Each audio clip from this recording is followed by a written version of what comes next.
네, 안녕하세요. 촌스런 방송입니다. 촌으로 갑시다. 촌스런. 예, 오늘 이곳 홍천에 다시 왔습니다. 왜 왔느냐면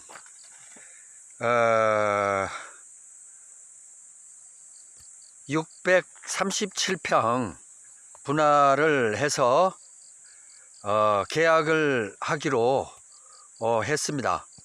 그래서 100평, 137평, 150평 그리고 나머지 250평 해서 분할하기로 하고 계약을 맺었죠. 했는데 계약하는 날짜에 저 송금을 하겠다고, 계약금을 송금하겠다고 해서 믿고 했다가 캔슬 나서 시간만 손해를 보고 다시 이 동영상을 찍기 위해서 세 번째 왔습니다.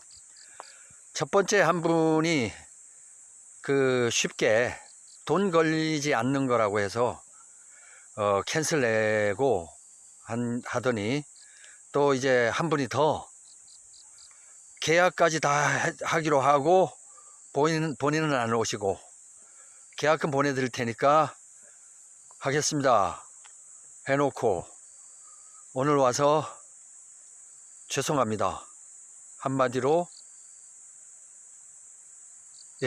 캔슬 내네요. 이런 경우에 뭐라고 얘기를 해야 될까요? 황당하다, 당황스럽다, 하여튼 뭐 여러가지 생각이 나네요. 그렇지만 뭐 살다 보면 뭐 좋은 일만 있습니까? 뭐 나쁜 일도 있을 수 있는 거고, 그러려니 해야 건강에도 좋겠죠. 그리고 동영상 보시는 분이 무슨 죄가 있습니까? 제가 투덜거린다고 해서 물론 보탬도 안 될 거고요. 그렇지만 뭐 그래요. 내가 잘 되는 것보다 뭐 남 안 되는 것 재미있죠.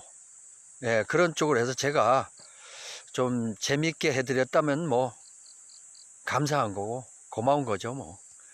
그렇게 생각을 하겠습니다. 서울에서 이 동영상 하나 찍기 위해서 2시간 3시간 그렇게 걸려서 이 동영상 하나를 찍고 올라가는데요. 지금 벌써 어두워집니다. 이 동영상 하나 찍고서 저는 서울 올라가게 되면 서울 시내에서 많이 막히겠죠. 집까지 가면 아마 이 시간쯤이면 출퇴근 시간이라 3시간 정도 걸려야 되지 않겠나. 뭐 평상시에는 뭐 1시간이면 올 수 있는 거리인데 참 이런 뭐 다시 한번 이렇게 좋은 공기 마시게 해주신 분에게 감사를 드려야 될 것 같습니다. 세 번째 동영상. 637평 중에서 세 필지는 분할됐고요. 257평 마지막 필지 하나가 있습니다. 위치를 말씀을 먼저 드려야 되겠는데요. 보시고 판단하셔서 제일 지금 이쪽이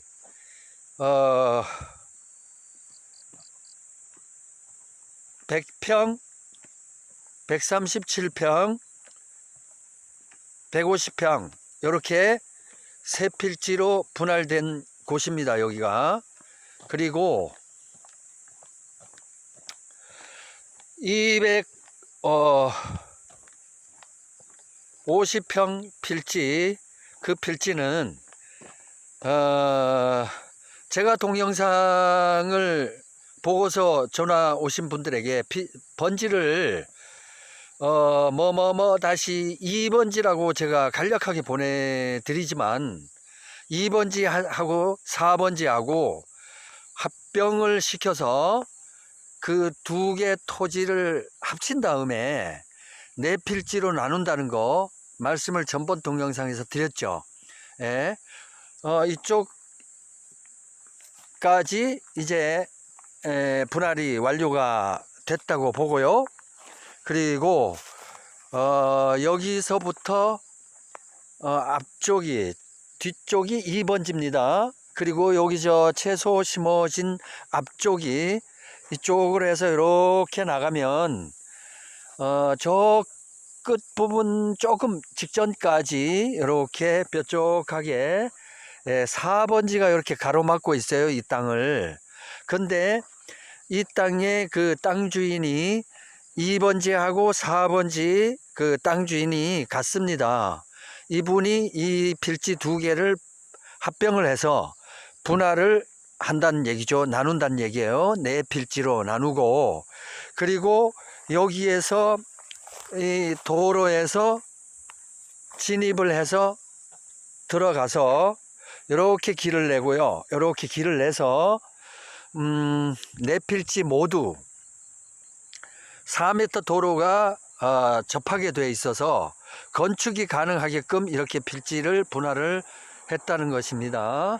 예, 그리고 4번지가 여기 옆이 이제 여기 4번지죠. 앞쪽이 요 4번지가 합병이 되면 이쪽 땅이 여기 채소 심어진 옆쪽이 이렇게 이쪽 땅에 포함이 되게 돼 있습니다. 그래서 이쪽 땅으로 직선으로 이렇게 쭉 나가서 조금 더 나옵니다. 약간 이쪽으로 더 나와요. 저 기둥, 저 집 기둥쯤 약간 한 1, 20cm 정도 오차는 있지만 그쯤으로 해서 이렇게 일직선으로 쭉 해서 옆으로 비스듬하게 이렇게 쭉 나갑니다.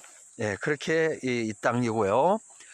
250평은 지금 이쪽에 여기서부터 시작을 해서 쭉 나가면서 대각선 방향으로 쭉 길게 해서 저 뒤쪽으로 제가 돌아가서 다시 한번 말씀드리겠습니다만 저 뒤쪽으로 쭉 올라가는 현황도로를 접하고 있는 이 땅이 되겠습니다. 이렇게 해서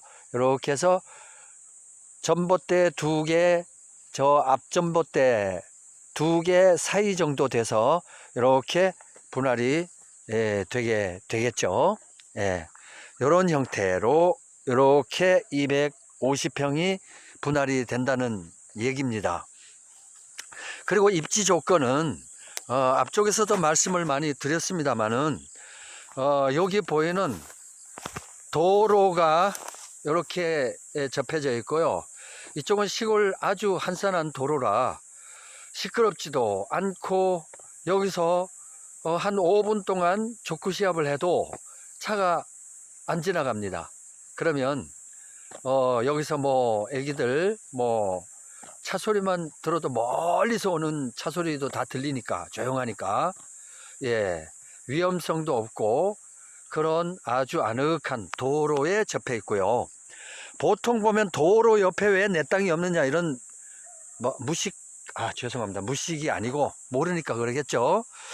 도로 옆에는 반드시 국가에서 지정한 4m에서 한 2m 정도의 국어나 국가의 국유지가 반드시 끼어 있습니다. 대부분 한 8, 90%가 끼어 있어요. 왜냐하면 도로가 나중에 확장할 수도 있고 그리고 나중에 도로 옆쪽에다가 어떤 그 시설물을 할 수 있는 공간을 만들기 위해서 도로 옆에는 도로구역이라고 해서 개인 땅이 붙지 않습니다. 도로 옆에는 항상 국가 땅이 있고 그 다음에 개인 땅이 있다는 거 조금 참조하시고요. 그래서 도로 옆에 있습니다. 그 옆에 지금 하천부지가 도로부지 쪽으로 하천부지가 조금 있어요. 그리고 채소밭 옆쪽으로 하천부지입니다.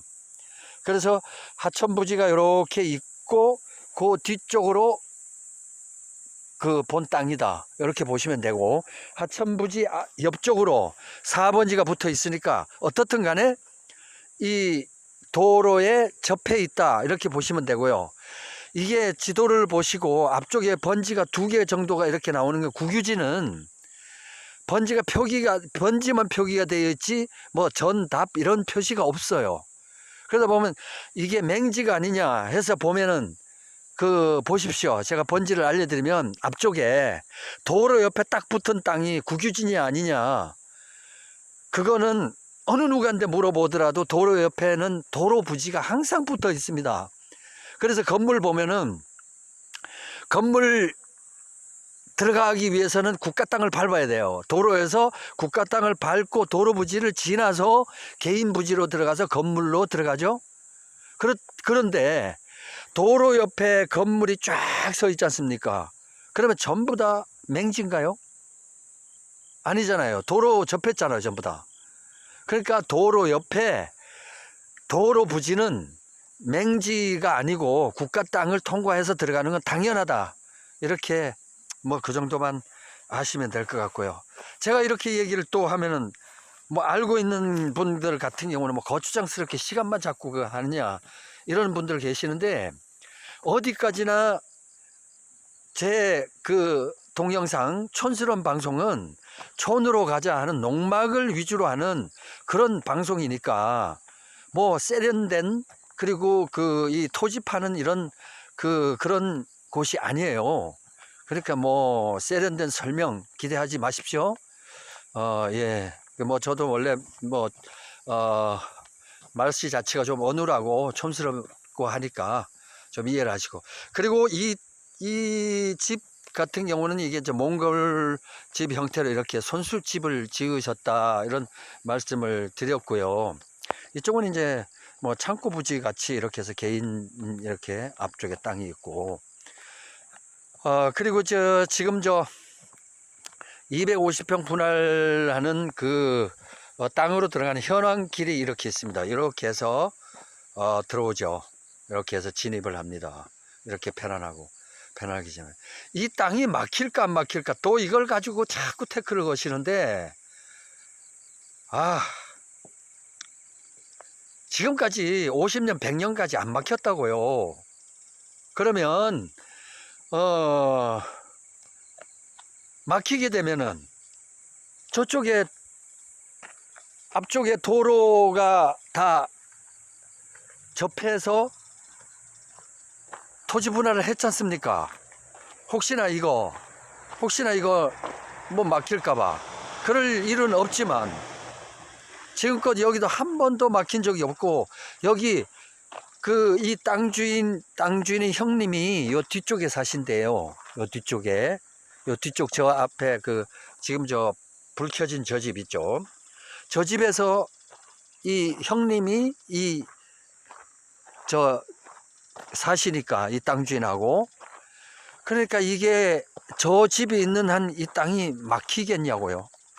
그리고 여기 땅의 아주 일부지만 손톱만큼 이 토지가 조금 들어가 있는 것 같기도 하고 그래요. 그건 뭐 나중에 뭐 경계 측량을 해보면 알겠지만은, 하여튼 그 시골 도로라는 게 네 땅 내 땅 없이 그냥 조금씩 몇 평씩 내놓고 해서 편리하게 그냥 서로 쓰자 이런 거고요.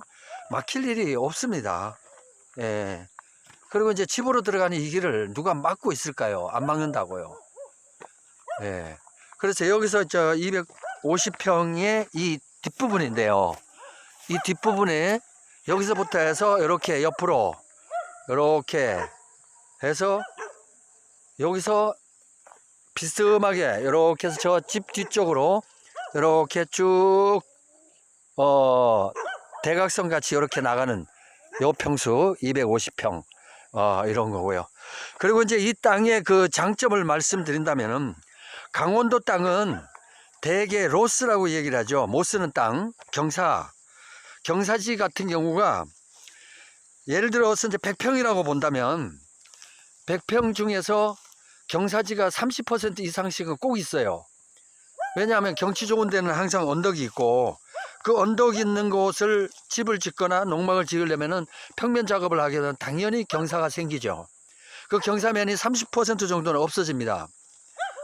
그렇기 때문에 그 경치 좋은 곳은 심지어 80%를 로스를 잡고 20%만 갖고도 농막 한 채, 전원주택 한 채 짓고 만족하며 사는 거예요. 그게 전원 쉼터, 전원주택의 개념입니다. 그런데 아니 대도시에서 바둑판처럼 따박따박 끊어서 딱 100평, 100.1, 2평 뭐 99.34평 뭐 이런 식으로 계산을 한다면 그 전원생활 못해요. 그 저 도시에서 땅을 사셔야지. 그리고 아파트에 계속 사십시오. 굳이 그런 개념을 갖고서 왜 시골에 와서 그렇게 고생을 하시려고 하셔요? 굉장히 개념 차이로 인해서 많이 고생하십니다. 그렇게 하면 사람이 무던해야 시골도 가고 마음도 편하고 건강도 찾는 거고 이러지, 이것 따지고 저것 따지고 그렇게 해서 해갖고 부자 되셨어요? 돈 억수로 벌었습니까? 건물주 되셨나요? 그건 아니잖아요. 인생 사는 건 똑같고 이러니까 거짓말이 아닌 이상 좀 유하게 부드럽게 한번 보고서 여유있게 그렇게 하면 좋겠다, 이런 생각이 듭니다. 그래서 이 땅 같은 경우는 경사면이 일절 없고 그렇기 때문에 100%를 이 땅은 활용할 수 있다는 이 땅만 하더라도 얼마나 그거 하냐고요. 그리고 도로 붙어 있고 개울 붙어 있고 그 건축 가능한 땅이 강원도 어디를 보더라도 25만원 30만원 이하에 없다는 거 제가 분명히 말씀드릴게요. 그건 자부할 수 있어요. 심지어 맹지도 요즘 15만원짜리는 없습니다. 맹지도 그 경치 좀 있고 도로에서 조금 가까운 맹지 같은 경우는 20만원씩 합니다. 근데 여기는 거기 또 그리고 또 로스도 많아요. 그런 것도 20만원 15만원 이상씩은 꼭 합니다. 근데 여기는 도로 붙어 있죠. 그리고 그 옆에 경사면 하나도 저 손해보는 땅 하나도 없죠. 그리고 옆에 개울이 있죠. 그리고 건축 가능하지 않습니까? 건축 가능한 땅은 30만원 이하에 못 구한다고요. 그리고 100평 200평을 누가 잘라서 팝니까? 안 팔아요, 절대로. 시골 땅은 최소한의 3,000평입니다. 3,000평. 그래서 자꾸 서울 생각하시고 뭐 경기도 인천 뭐 세종시 그 자꾸 대도시 생각하시는 분들은 그 전원 쉼터하고는 개념이 안 맞으니까요. 그냥 보시고 구경이나 하십시오. 예, 어떻든 오늘 세 번째 이 땅 동영상을 찍고 지금 돌아가야 되는데 어둑어둑하네요. 예, 제가 어두워지고 시간은 급하고 날은 저물고 해는 지고 갈 길은 멉니다. 예, 그래서 좀 급하게 동영상을 찍었습니다. 죄송합니다. 그래서 촌스럽습니다. 촌스러운 방송입니다. 촌으로 갑시다. 감사합니다.